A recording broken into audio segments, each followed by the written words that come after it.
साथीहरु मकैलाई चाहिँ पपकर्न फुलाउनु पर्यो आज। आगोमा नभुटिकन यो पपकर्नलाई यत्रो पपकर्नलाई एकदम भरी हुने गरी चाहिँ फुलाउनु पर्यो आज। यसलाई चाहिँ फुलाउँछु है म अब यो पपकर्नलाई चाहिँ यत्रो पपकर्न छ, पछि चाहिँ फुलेपछि यति हुन्छ। यसलाई चाहिँ चेक गरौँ है, यो यत्रो छ। यो प्लास्टिकलाई फोड्ने पहिला है।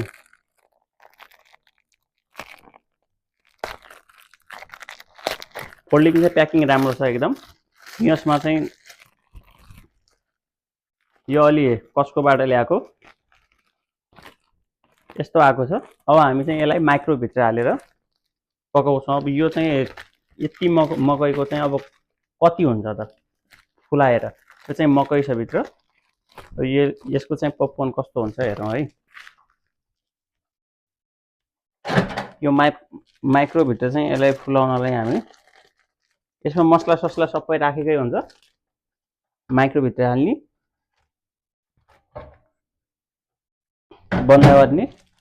हामीले चाहिँ 2 मिनेट 30 सेकेन्ड राखेपछि चाहिँ यो चाहिँ पाक्छ।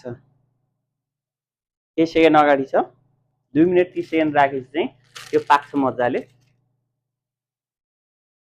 अब हेरौँ, अब प्याट प्याट प्याट प्याट प्याट प्याट आवाज आउँछ भित्र। एकछिनमा हेरौँ, आवाज आइहाल्छ। हिटले चाहिँ माइक्रो चाहिँ हिट गर्ने हो। यहाँ पोटेटो, पपकर्न, पिज्जा यी सबै चाहिँ गर्न मिल्यो, पकाउन मिल्यो। पपकर्न हेर प्याकेटको अब कसरी हुन्छ।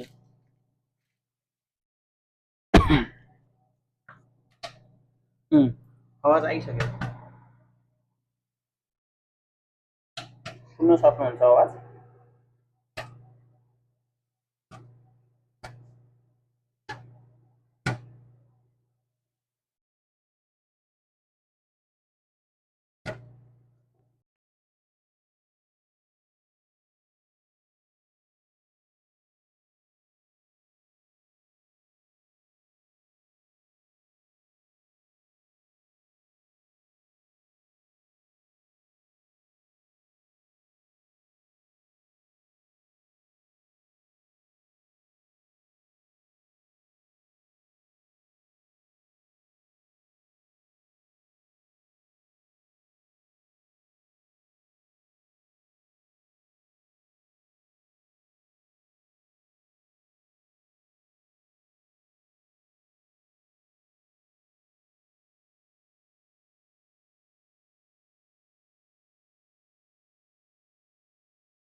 यी हेर्न सक्नुहुन्छ कस्तो भएको छ त मकै।